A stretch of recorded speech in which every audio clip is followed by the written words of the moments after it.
you actually came to pick up the placenta and then you go get it encapsulated. We encapsulated it. But do people like do it any other way? I think that some people want it immediately after birth. Then you might cut a little piece of it, throw it into like a fruit, like a fruit smoothie. What's the deal with pump and dump? What is the deal? I know. It's what so are the funny. amount of like, what if you want to have a glass of wine and you're breastfeeding? Tell all the mothers out there, what is the rule with pump and dump? My OCD goes out of control when I have anxiety because I feel like in situations that I can't control, I need to clean or I can control how my house looks. And that went crazy when I gave birth. Hi guys, welcome back to Let's Be Real with me, Ase Wang. And today I have a familiar guest. Her name is Rasi, and she has been a doula for 15 years, supporting families in pregnancy, birth, and postpartum. She also teaches several classes each month on labor, birth, speeding babies, and baby care. Hi, Rasi. Hi, Ase. So Rasi is also a good friend of mine that I did consult a lot into before I gave birth. I think this episode is going to be really interesting because not a lot of people know what a doula is.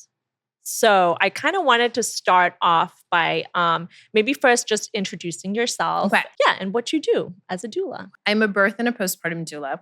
So as a doula, I basically support families in preparing for pregnancy. I basically support families who are about to add a baby to their lives.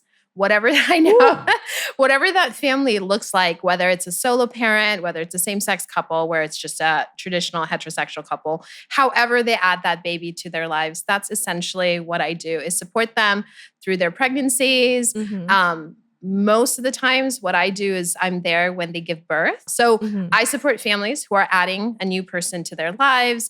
As a birth doula, I help families prepare for labor and birth, help them figure out what they want to do for labor and birth. And then I'm there with them when they go into labor and watch. So you actually also sit down and talk to them about maybe how they want to give birth, whether it's, through C-section or, which is also another question that I think, even I asked you that. I'm like, can a doula be present if you have a C-section? So definitely I would say most families that hire doulas are planning a vaginal birth. Right? What we call natural birth. We try not to say natural birth because I think that gets really confusing. I think all birth is obviously natural. Like however babies want to come, they come. That is true. But there's two types of vaginal birth when we talk about it. Unmedicated, so full on, no drugs, feel everything. I know. No, it was never your if plan. You guys can see my face right now. That is amazing that women can do that. Yeah. So some families do it drug-free. Some families will use pain relief for that. So I would say doulas are generally hired to support families who are doing that because that is more labor intensive in a way, right? But we also support C-section families. The difference is that during a C-section, doulas can't be in the operating room with you. So we can be with you sort of, if I work with a C-section family, I'm with them that day leading up until the moment they're going to the OR. And then when the partner comes out of the OR with the baby, depending on where they're giving birth, I'm there to support the partner after. And then I do a lot more postpartum support. But I can't be in the C-section itself. While in a vaginal birth, I'm there the entire time. So you're basically there from as soon as they contact you, which is when do you actually contact a doula? Like as soon as you find out you're pregnant or like? I find that it depends on the family. If it's a family that's worked with me before, then the minute that they're pregnant again, they will let me know. Yeah, some people 6 weeks, positive pregnancy test will reach out to me and go, I want a doula. And I'm like, okay, that's fantastic. And when do you start straight away? Start because the preparation is for birth. We actually don't work with families probably till second, third trimester. Okay. But we can be hired because there's not that many of us. We get booked up really quick. And I'm very lucky having done this for as long as I have. I get booked up very quickly. So a lot of people, like 6, 7, 8 weeks, 12 weeks in are going to be like, can you just put me in your calendar? And so I put them in my calendar. We don't work together maybe until 25, 26 weeks. Okay. But we can be booked as early as you're ready. And what what do you do as soon as they contact you? Do you sit down and talk about birth options, or like how do you support? So again, depends on when they find us, right? So I don't ever take on a client if I've not talked to them.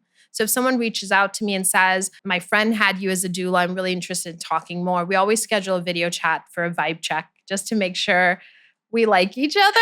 That you vibe with your doula. That you vibe with your doula because she's going to see your vagina. Exactly. So you make sure you vibe with your doula. You like step your one. doula. Sometimes I get a lot of clients from classes as well. So they get a good energy check when they meet me when I'm teaching classes. So then they get a good read on my personality that way. So in that way, we're like, okay, cool, this works. But there's always a consult, a first chat of going, this is who I am. This is who you are. Do I like you? Do I like the partner? I mean, I also am checking of the energy of the family that I'm working with. Mm-hmm. They check my energy. Do our philosophies align? Let's say someone's like, I want to birth in the woods with the deer, with like, does that make sense? Like someone who's looking for an experience that maybe I don't offer. And then I would be like, maybe I'm not the right person for you. So we always have a consult of just kind of talking through. And yeah. Do you do home birth? No. So home birth is complicated in Thailand. People can birth at home, but doctors and midwives can't attend births at home. Doctors in Thailand can only work in hospital. So if you chose to do a birth at home, you're on your own. What? I mean, you're on your own, or how would you know find what to other do? Ways. I think that people that birth at home are really intentional about doing that.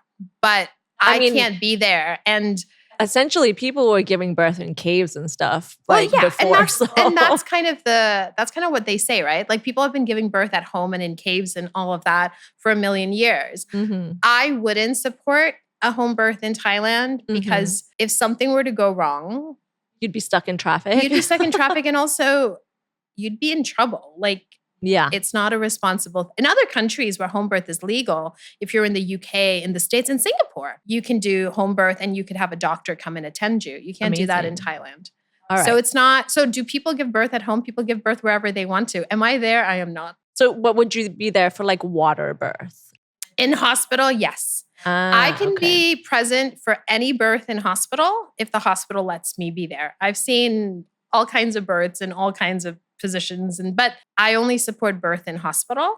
And the hospital has to be open to me being there. Are most hospitals open to having a doula by their side? So we only work in I would say the big 4 international hospitals pretty much. Mm-hmm. And the smaller hospitals have never heard of doulas. But if a client really wants a doula, they'll talk to their doctor. If their doctor's open, I'm open. Right. But I would say people that hire doulas tend to give birth in the bigger hospitals who are very international hospitals. And most of my clients are foreigners. Okay. So they are giving birth at international hospitals and the doctors know what doulas do. And then you're also there after the birth. Yes. And how long are you around for after? And that is too, you're giving emotional support. Yes. And so are doulas the kind that for vaginal birth? Yes. You would be encouraging the couple. I don't want to just say the mother. Can you imagine that I'm not encouraging the couple? Single or, is that what you're doing in the birthing room? Yes. So what I always say is a doula's job in a birth depends on what the family needs, right? Some families are like, full on needs my hands on their body, lots of coaching, lots of encouragement, lots of cheering. And some so what I would need.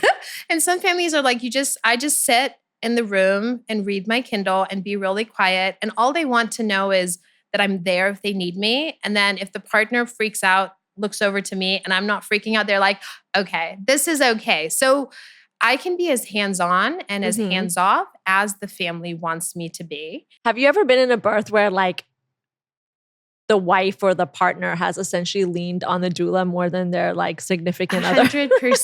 I think it's actually, I love when couples, whatever that looks like, right? I love when they work together because obviously it's a team effort and it's something that's beautiful and special to them. But I've definitely been at births where the birthing person is like, no, thank you, partner. You smell funny or you're saying the wrong thing or you're touching me the wrong way. I want the doula closer and you just kind of sit there, but I don't want you. Sure, happens. You don't know how you're going to act in labor until you're in labor. And are the partners like offended? Are they offended? I mean, here's the thing. They're not pushing a baby out of their bodies. I don't think they get to be offended. I think they have to just take whatever, however this goes. Right now, She gets to decide for herself. No, I think most partners are just happy someone knows what to do. Right. Because I know that like when I gave birth, I just needed someone sometimes to just tell me what to do. Yeah.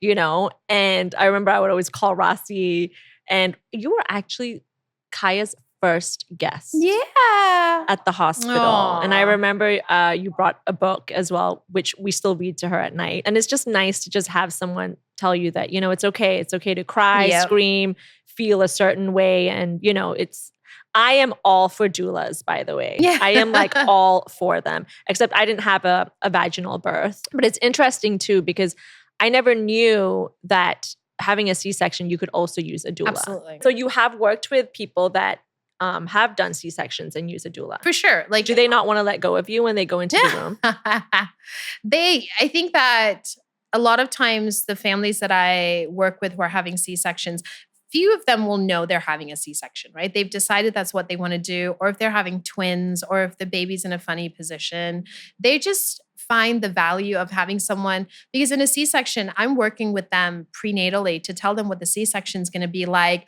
who's standing where, what everything is going to go. I'm there at 6 a.m. with them as they're getting prepped to go down. And then when the partner comes out, they're usually on their own. So then having a doula there, depending on where they're giving birth, some places the partner's with the baby.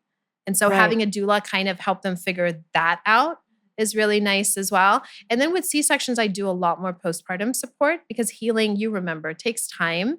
And so I do a lot more feeding support. I do a lot more encouragement. So the only thing I can't do is be with you in the C-section, but your partner is, right? Right. But a C-section is very quick. But then I'm there every day after that you're in hospital, and then I see you at home as well. So how long are you with them? I try to end my relationship with a family at about 4 weeks. It would be so hard for me. It's not anymore because I've done this a really long time. So like there are definitely some families where my heart's like attached. Yeah. But it is a job. And if I decided to love every family I work, like I would literally do nothing else, right? I would just have all of these babies. I think when you're a new doula, you love everyone because you're like, oh my gosh, I've been there for like this vulnerable moment in your life. I'm not like that anymore. Like I'm good at going, my job is to get them just to this place. And then they get to go on. Sometimes it's funny when the babies are like 6 months or 8 months and they're out in the world and I'm like, it was one of my babies. And then I've got to be like, okay, chill out. Not really, but no, I think at 4 weeks I'm ready because I'm continuing to add new families. I don't have space for so many families. Have you had families that don't want to let you go? I mean, and like, sometimes can you stay an extra week? We'll stay like kind of in touch. And some families still talk to me 6 months later. My kid has a fever. This is going on. Is this normal? You know, and that's okay. Right. But at 4 weeks, my commitment kind of ends to the family. Okay. And then we can either, sometimes we become friends, like you and I become friends, or sometimes everybody goes on with their lives. You got to be really strong to do that, Rossi. So you brought up postpartum, which I kind of wanted to talk about as well, because I think that's like a really big part of, you know, having a baby. What is postpartum? Yeah. Because I know what my thought is of postpartum and probably what a lot of people think. People think, oh, postpartum is being depressed after having a baby. Yeah. Okay. I think that because, you know, we full on would say postpartum depression or postpartum. So postpartum just means after birth, right? Okay. So when you say postpartum, in my mind, I'm going, okay, after birth. But it's just a short way of saying postpartum depression is, and everybody does it. Everyone says, did you have postpartum? What they're saying is, did you have postpartum depression? But it's the same thing. But it's easier to just call it like a postpartum mood disorder because actually depression is not the only thing that could happen to you after you give birth. Interesting. Right? So we know that 80% of birthing people will experience the baby blues. So the baby blues is completely normal. Once you've given birth, your placenta is gone. There's a huge hormonal shift. Everybody gets sad. I think most people will feel this huge sense of grief for the life they gave up, a lot of just sadness for I mean, you give up a lot when you have a baby. Your life changes your in a whole big life. way. As much as you love that human, I think there's a lot of grief and sadness. Tears is normal. You're not sleeping very much. I remember that I was crying in the shower. Yep. And I remember feeling so guilty for it because I was like, well, I knew I was sleep deprived. So a part of me was like, okay, get over it. You're sleep deprived. But it wasn't so much get over it because then it was, all right, but I just don't feel like, is this my life? Did I just pop out a baby? And, now what? And then it's like, oh my God, I got to take care of this baby. Yeah. How am I going to, breastfeed? Or even if you choose not to breastfeed, or like all these questions. Yeah. And I remember specifically having a meltdown over the ratio of formula versus water, which I was trying to understand, being sleep deprived and just having a full-on meltdown in the living room. Remember my husband just looking at me going like, okay. And, crying in the shower. Yeah. But I also, I realized like, okay, this must be postpartum. Yeah. So I would say most birthing people will experience something like that. Crying and being, you're sleep deprived, you're learning a new thing. Breastfeeding, if that's what you're doing, isn't always the easiest thing in the world. Right. But what we say is what we call the baby blues lasts up to about 2 weeks. So we say if the way that you're feeling lasts 2 weeks, I will say sometimes up to a month. For some people, just depending on what that baby's like. With the baby blues, we expect it to get better. So we wouldn't call it postpartum depression until it didn't get better. Right. So if like 2 weeks in, 3 weeks in, you're still crying all the time, you're sleeping too much or not enough, you're anxious all the time, you're worried all the time, you're mad, you resent your baby, you love your baby, like you're too attached, you're not attached. So then with time, I think that's the way that we would define it. If 2 to 3 weeks after birth, you're still feeling all of these things and you're not feeling like who you were before, then we would look into whether this was postpartum depression. And we know 1 out of 6 birthing people will experience legit postpartum depression. And no, 1 out of 6, yeah. And then partners are also at risk of experiencing postpartum depression. Wow. Because so their lives change. Partners. Husbands, partners, for sure. Like your partner also is, and we don't talk about that enough as well. I know. Right. I mean, I didn't even think about it that way either. Because their lives change. And if your partner is a man, I think that we discount like how we've trained men to what their role is when you have a baby. Because imagine being that person that's like all the financial responsibility is now on you. You have to be the breadwinner. You have to go to work, but you also have to be present as a partner and as a dad.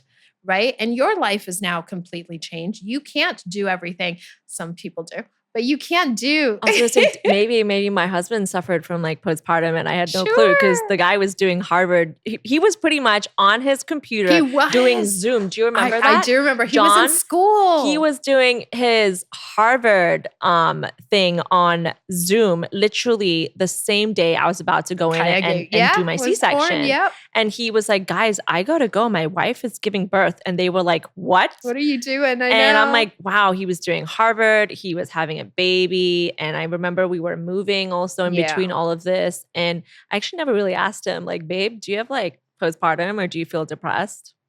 Shameful. Well, for not asking. but the thing is, it's a lot to expect of you to be able to do that. I think as long as we're aware and we're making space for our partners to have feelings as well. And when I work with couples, I'm always like, when we're talking about taking care of ourselves in the after birth, we also want to take care of the birthing person, the partner, and you as a couple as well, right? Right. So depression for sure, but I think we don't talk enough about people experience postpartum anxiety. People experience postpartum OCD.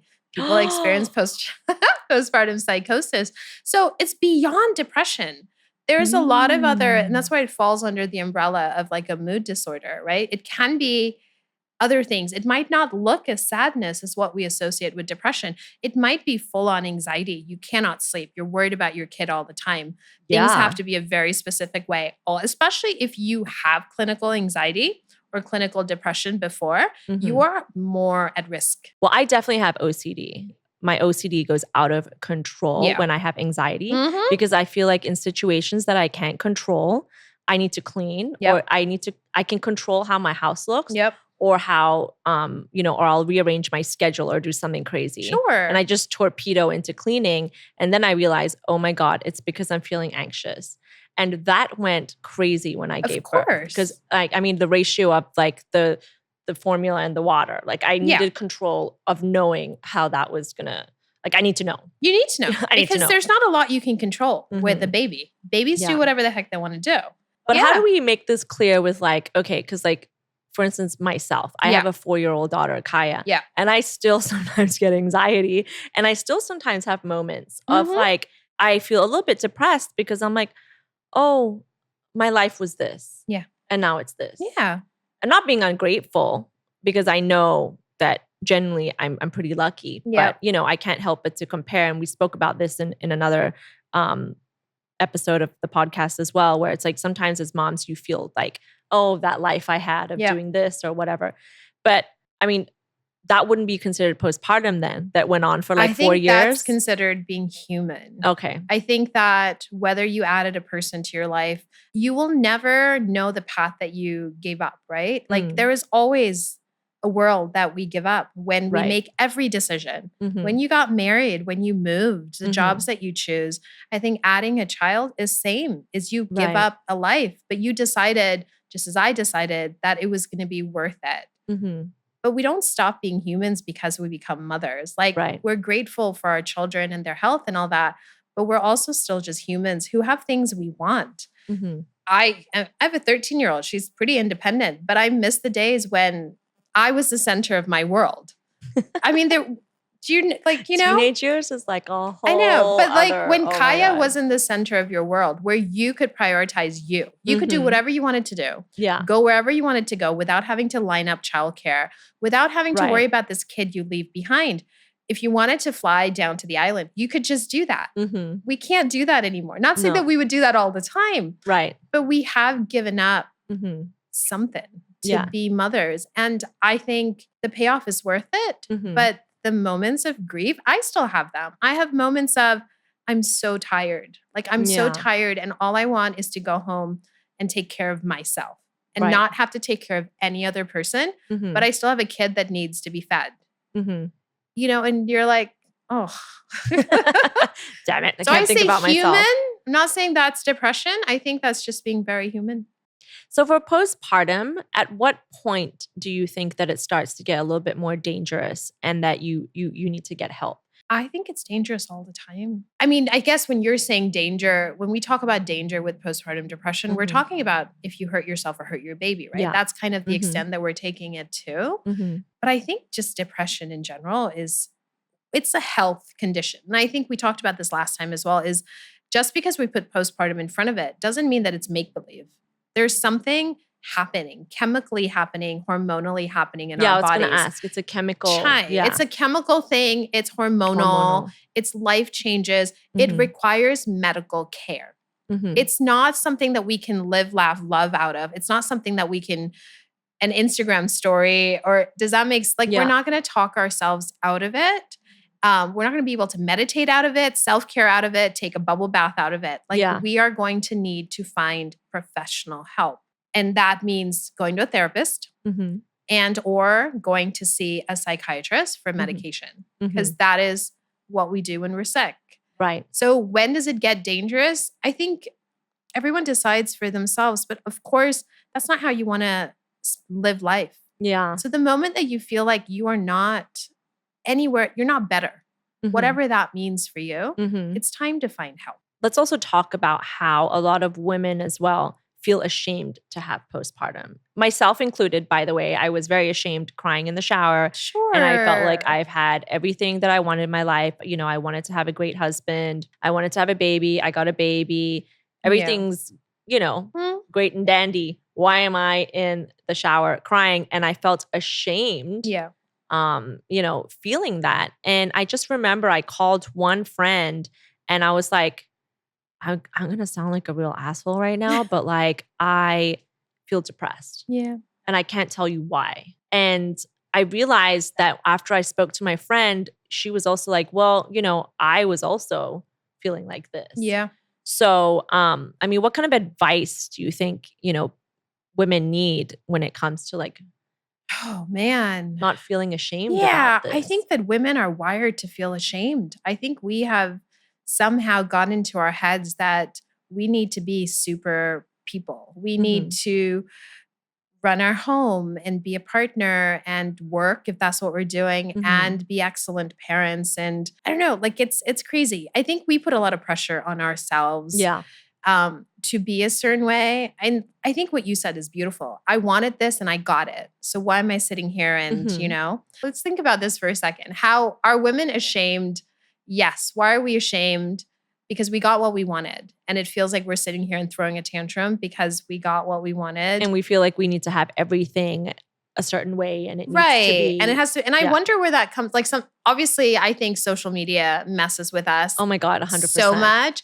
Because I think that, and I would say for you probably more, right? Because if your people are all social media people, then they're creating an image that you're going, but my image doesn't look like that image. Like But the truth is, that image might not be 100% what it looks like, guys. Exactly. Yeah. I think there's so much outside pressure to be a certain thing. I think maybe our mothers didn't teach. I don't know. Like, I feel like this is such a big question of I don't feel like we have people that teach us to be human and messy and feel our feelings. I think that, and if you don't have friends, like you have a friend where you can go to and say, hey, I'm going to sound real ungrateful right now, but this is how I feel. And they're going, totally, I'm there with you.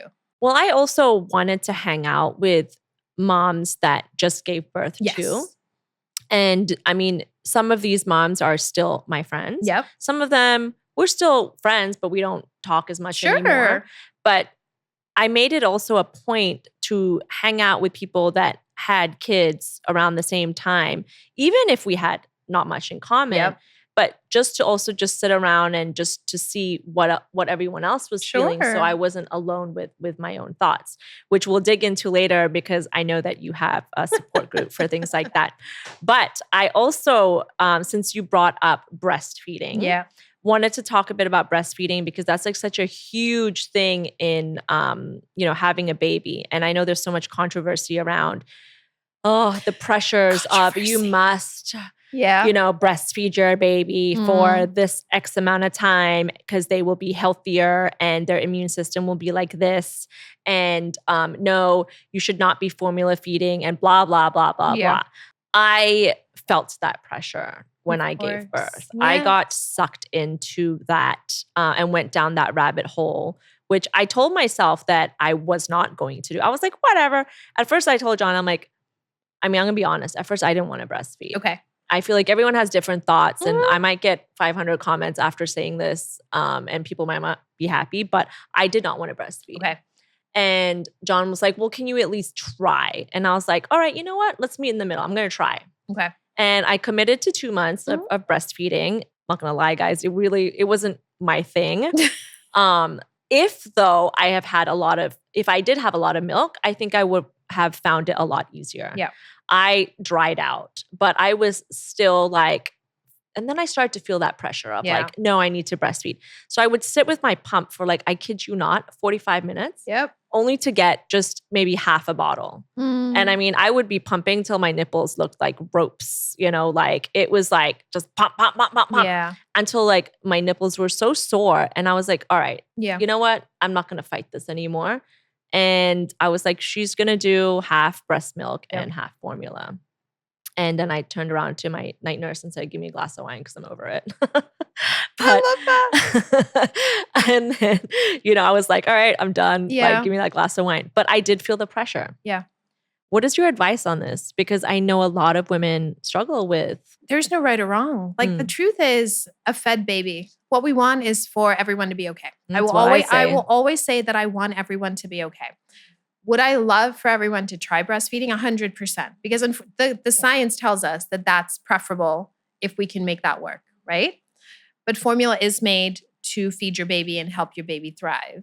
I think that breastfeeding requires a lot of support, requires a lot of energy, requires a lot of time. It's painful too. It's painful, right? So it requires a lot of support for you to be successful. Mm-hmm. But I think regardless of this controversy or what people think of it, my priority is always going to be that the baby is fed and the birthing person is okay. Right. And so for me, when I teach class, I'll say breast milk is probably the best food for your baby if we can manage it, but breastfeeding is not right for every family. It's not. Yeah. And if you're not okay, if the birthing person is not okay, no one's okay. Right. And all I care is that you're okay. Mm-hmm. And so if you being okay means formula feeding or mixed feeding or pumping, Mm-hmm. that's all I care about. Mhm. I think that baby is easy. Feeding a baby, you feed them something. Yeah. We'll figure that out. Mm-hmm. But we need you to be okay. Unfortunately, I think that pressure and that guilt is our own, right? There's no magical way to take it away. But that's parenting. Think back to when you were parenting and comparing yourself to everybody else. It takes time for you to find your own voice and go, forget everybody else. I don't know how we magically like make that go away. I guess there's also like many different kinds of like breastfeeding too. Like I had to pump. Yeah, you because did. Kaya's latch was not strong enough. Yep. So I was pumping. And then you had those that, breastfeeding moms that really do the real breastfeeding. I don't want to use the word real. Thing. No, not real right. breastfeeding. Let me correct myself. But like have the baby on the breast. Yes, baby on the breast. Okay. So there's many different kinds too. And I was like, well, I'm just going to be the one to pump. Yeah. And then you have those moms that literally like feed on demand. Yep. Which was really interesting to me because I was watching something on YouTube and there was a mom that was doing the feeding on demand where they bring the baby wherever they go. Yep. In a way, I was like, when I watched that, I was like, there was something so amazing about that I wish maybe I could have done that. Yeah. But I guess I wasn't there. But that was also something that I felt was very sweet. Do a lot of mothers do that? The feeding on demand? Again, it depends. Yeah. Like if you're planning to breastfeed, and that's when we have the conversation about, do you want to breastfeed? Yes. Do you want to breastfeed long-term? Yes. Well, then understand that you're not going to get away from your baby for a long time. Are you happy to do that? I breastfed for a long time. Where I went, my kid went. And how long did you breastfeed for? A very long time. Like I think how long? she probably quit when she was 3. Yeah, I know. 3 years. But damn. from 2 to 3, she was maybe feeding once a day.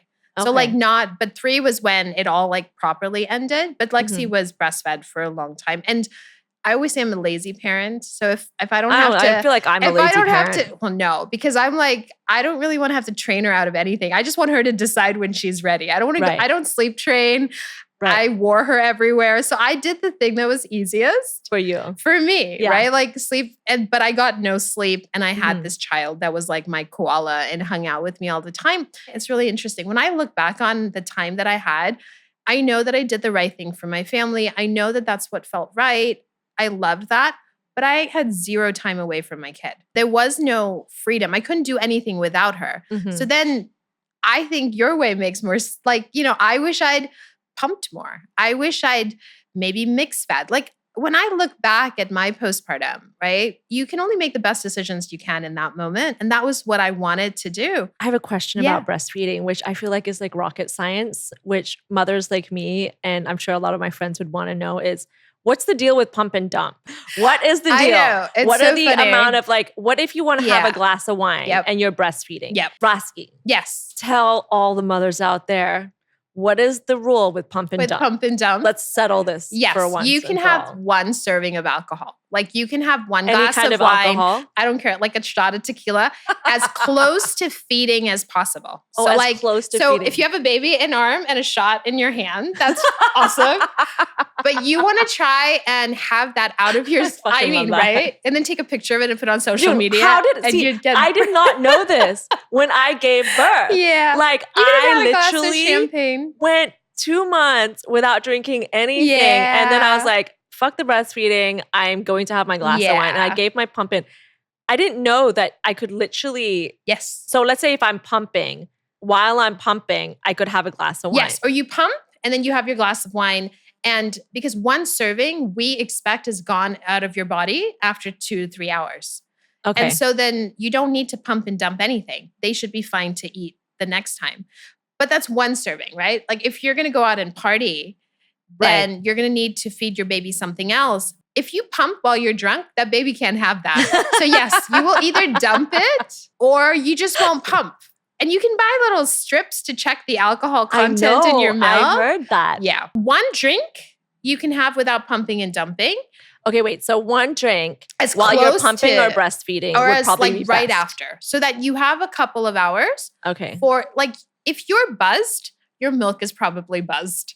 So so if you're feeling real sober, like 2 hours after, your milk is probably fine. What if you're buzzed on that one glass? Well, Because you just gave birth. but it would, I think by if it's one serving, 3 hours later, you'll be fine. And you don't have to pump and dump. You don't have to do anything because you would just feed on schedule. But if Okay. you were going out, let's say you breastfeed exclusively or you pump, right? Yeah. You pump or you breastfeed and you decide tonight I'm going out with my girlfriends, Mhm. right? So I feed my baby, I Mhm. leave, I drink lots and lots. So Go from through 0 the to night, 100, so yeah. through the night where your baby would normally drink, your breasts are going, dude, I need something Well, you're to going to have to happen. release the You milk have to too, 'cause release then it. get- So you don't yeah. necessarily have to pump the whole thing and throw it away. But if you're uncomfortable, you're going to have to pump a little bit and you have to throw that away. So all I'm saying is don't feed the baby. But Okay. whether you pump or not kind of depends on your body. So then you would have to dump the milk. You would Is that where dump the pump and milk. dump comes in when you're drunk? Because that milk cannot be fed to any. So then your you gotta- husband's coffee. I don't know, but no. Ugh. And then I never tasted my breast milk. I kind of wish I had because I kind of wanted to know. But Yeah. so then you have to dump the milk and make sure that there's spare on demand. So for you the would, baby. right, because also you're gone. So you're feeding the baby with something. So right? either you have enough milk to So pump you in a either bag. have pumped in and- advance or yeah. you're using formula. So there would be milk to feed your baby. And how long do you have to wait to then feed your baby? Depends after on being how drunk? much you drink, but you really want to feel completely sober to feed your baby again.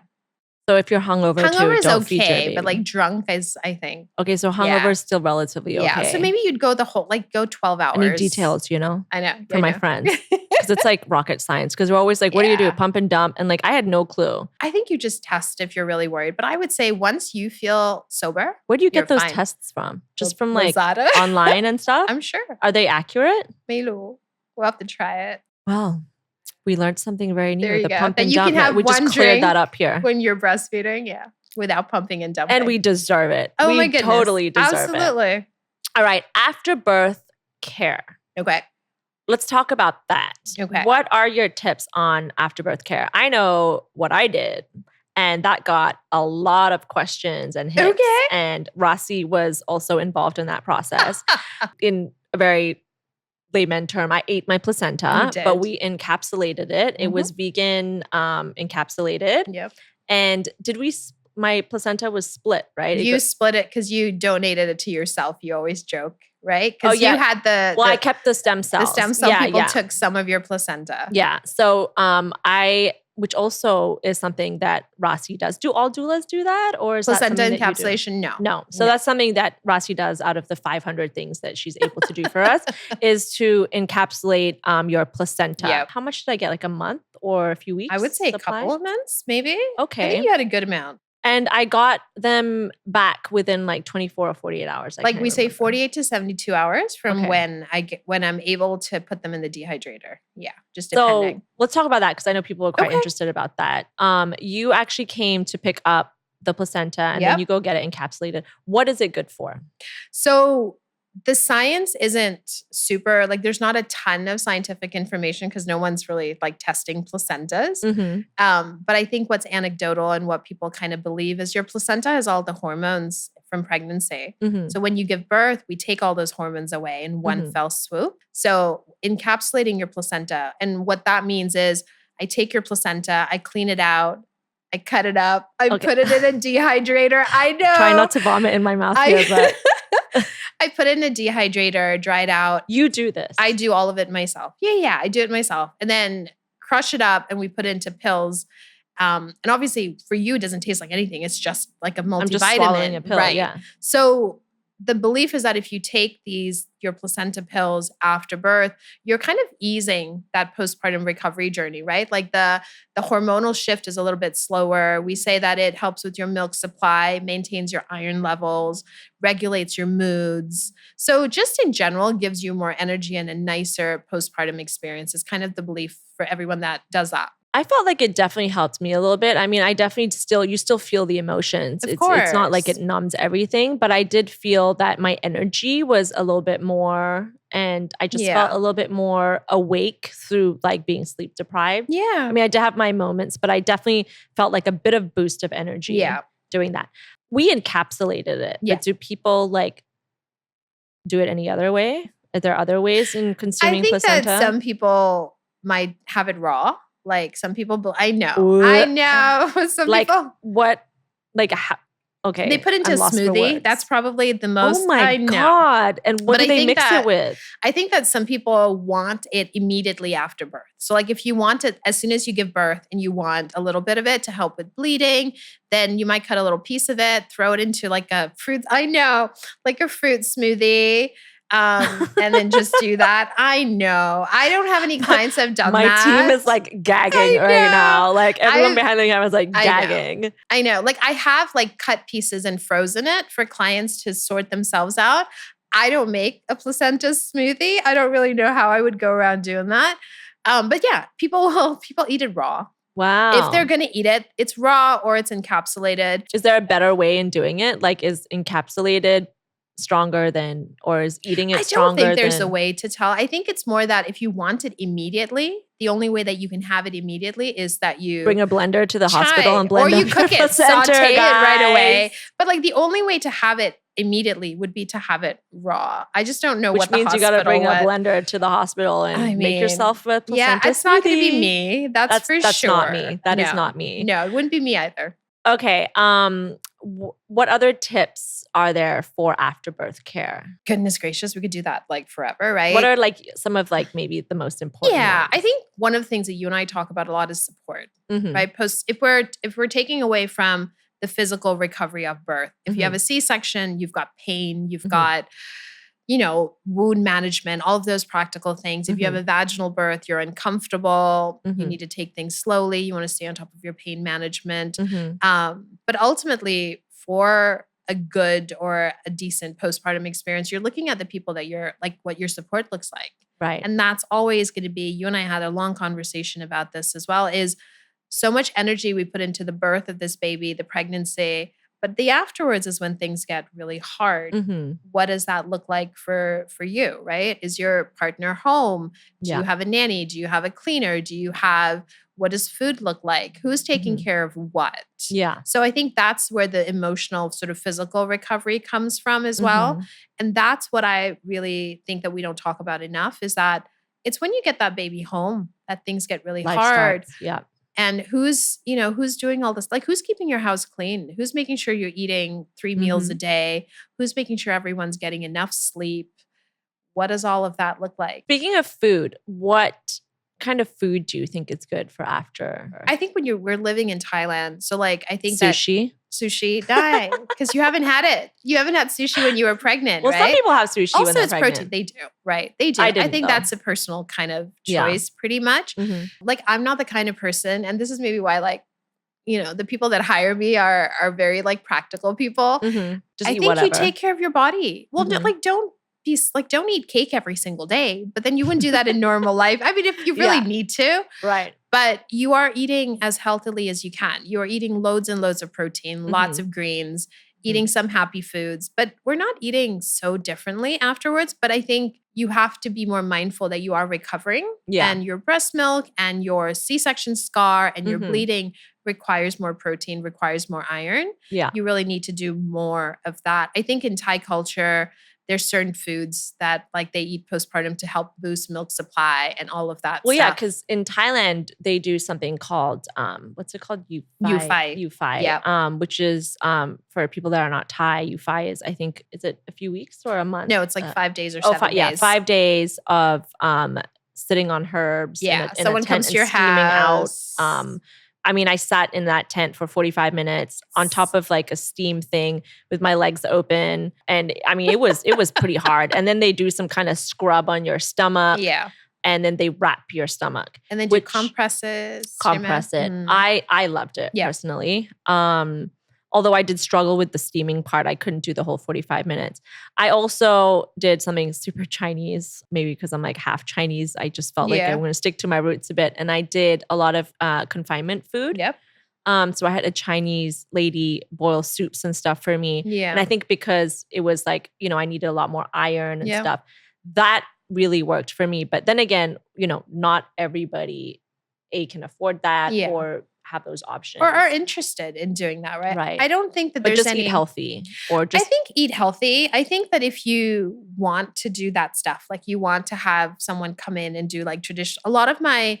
Not a lot, but many of my postpartum like families, if they're foreign, they want to take advantage of being in Thailand. So they want to try Yufai, right, which they wouldn't have done at home. Mm-hmm. Like you said, like my Chinese families have a very specific idea of what confinement will look like. My Indian families, like we all have these traditional cultural things. Yeah, Chinese have a thing where when you give birth, you don't shower for you can't leave the house for like 40 days. You can't leave the house for like, And I'm like, gross. I need a shower. Yeah. I'm not walking around like whatever it is 1 month without washing my hair or something. Like I just can't. Like that's just not for me. Yep. But okay, it works for some people. Yeah. I think you need to take care of yourself. I think that you have to decide if you want to do cultural things, if you want to just common sense, eat well. But you have to eat well and you have to take care of yourself. And I think what we don't talk about is if all you're doing is feeding or not sleep, like when's the time to eat? So that's where it comes in, is that you need people to remind you to eat. It's not almost what you eat, is the fact that are you eating? Right. Because where's the time? You're so tired. You're sleep deprived. Especially if you're breastfeeding, right? Because you can lose a lot of weight from breastfeeding. And also like your days go away. If you think back to those first days with Kaya, diapers and soothing and boobing and pumping and trying to find time to eat was a struggle. Yeah. So just eat good food. Things to pack in your hospital bag. Yeah. Since you've been to so many births. Sure. Like what are like some important things to pack in your bag before you go to hospital? Yeah. So Bangkok private hospitals are so good. Oh yeah. It's like a hotel. Everything's provided. You check into a hotel, dude. Everything's provided. Also, like Grab will bring you anything. Oh yeah. So between the two, it's like we never left our house. Right. We went on vacation. Between the two things, like forgot diapers, Grab will bring it. Want a Starbucks? Grab will bring, like you don't have to do anything. So I think the hospitals are private. They provide everything. Right. When I talk to my families, so like I say, don't take anything for the baby. People like to pack suitcases for their babies. I did that. I know. Well, everything is given to your baby. Exactly. Like hospital clothes, hats, swaddles, all of that stuff. Take an outfit for them to wear home, because that tends to be a special thing. Right. So an outfit for your baby to wear home. That's all we're packing for the baby. Seat. A car seat. Yes. Please have a car seat, whether it's already in your car or you have to bring it up, whichever. So car seat, an outfit for your baby to wear home. And then you're really packing for yourself, depending on how much you want to kind of take care of yourself. I will always say pack your own pads and diapers, like adult diapers and pads. Hospital pads, 15 years later, you can still pay 200,000 baht for a birth package, and it's still the old school pad. They're going to pad. charge you for... But it's the pad, the big the boat old pad thick ones with no sticky, and it attaches to a menstrual belt. Yeah, no. And it's like a really horrible G-string. Like, it's like, come on. Yeah. I've just given birth. I want some dignity. Okay. So I always tell my families to pack their own pads and their own, like adult diapers are fantastic for the first couple of days. Yeah, I mean... adult diapers, like they have like period diapers now too, which also are like freaking fantastic. But we bleed a lot. So I say diapers and pads, comfortable clothes for you. If you don't want to wear a hospital gown, you can wear whatever you feel like. Your toiletries. So it's like a staycation kind of, sort of. Yeah. You're packing for yourself. The baby's really taken care of. There's not a lot you need to take with you to hospital, because everything is there. And you're only there for 2 to 3 days, and then you're home. I brought socks with me. Yeah, because your feet get cold. It was freezing. So socks was like a thing. Okay, so I also wanted to talk a little bit about your Facebook community, Thailand Babies, which has 3,500 followers. And this was also very interesting because Rasi also goes to a breastfeeding cafe. Is that still around? Bumsy It's Daisy? not. I don't run it anymore. There's still support groups. I ran that on and off for 10 years? But no, I don't anymore. But you have a Facebook. We do. So we do now. have Thailand Babies, which is a Facebook group. Mm-hmm. So during the pandemic, when the world shut down and we couldn't do anything in person and we couldn't teach classes and we couldn't have any of that, I had the bright idea of going, I'm just going to create a Facebook group. It'll have 30 families. I'm going to get them through the pandemic. Like, because we didn't know what the hospitals were allowing. We didn't know what happens if you test positive. Like, we didn't know anything, right? Okay. So it was a way for me to help inform families of what was going on. I thought, we'll get us through what we would have thought would have lasted. I don't know if you remember. I thought maybe 6 months. I don't know. Yeah. But the pandemic, I was like, let's create a Facebook group. This is going to be where people can come for information. I'm just going to let people know what the hospitals are doing, be there to support people. Mm-hmm. You know, we'll just do it and then we'll be done. 5 years later, it's now grown to what it is. And it has become, I don't really know how, and I founded it. I run it on my own. I approve every post, every member, but it has become sort of the essential sort of English language resource for people having babies in Thailand. And they can find out information about... I mean, all of the posts, we have posts on hospitals, doctors, baby newborn essentials, where to buy them, everything that you want to know about getting pregnant, having a baby, and the first couple of years postpartum, you will find on Thailand Babies. Guys, get on Thailand Babies, because a lot of those questions could be answered on this Facebook page. It's huge. And we have WhatsApp groups by month, birth months. Okay. And that's a way for our families, like you said, giving birth at the same time. So we've got WhatsApp groups going back probably 3 years. And you can join it. And that's a way for our families to connect with each other. I think that was really good. Just quickly before we wrap up too, is that's a group that I joined, but through a cafe. Yep. And I met a lot of mothers that, gave birth around the same time. And we got to discuss about, what it was like giving birth. And, it was amazing. Like, I had great support. So it wasn't just from friends. It was actually from people that were just going through the same thing at the same time. For sure. We have been talking so much, girl. We have. And I hope that all, partners, mothers out there got something from this episode today. Yeah. And it's definitely, I wish I had something like this when I gave birth, where I could just listen to and be like, somebody tell me what to do. Yeah. But it was so good to have you, Rasi. Aww. And to all the doulas out there, you guys make such a difference to us. Thank you. And it's if you're interested in things that doulas do. Yeah. Is that something that you post on your Facebook as well? I do, but you can also, I am Doula Rasi on every social media. So it's super easy to find me on Insta, on Facebook, and all the things. If you need your placenta, you know where to go. If you're looking for birth Rasi. Support, if you're looking for classes, I'm easy to find. She is a woman of many wonders. Thank you so much, Rasi. Thank you for having me, honey. And thank you so much, guys, for being with us today with Let's Be Real with Ase Wang. See you guys.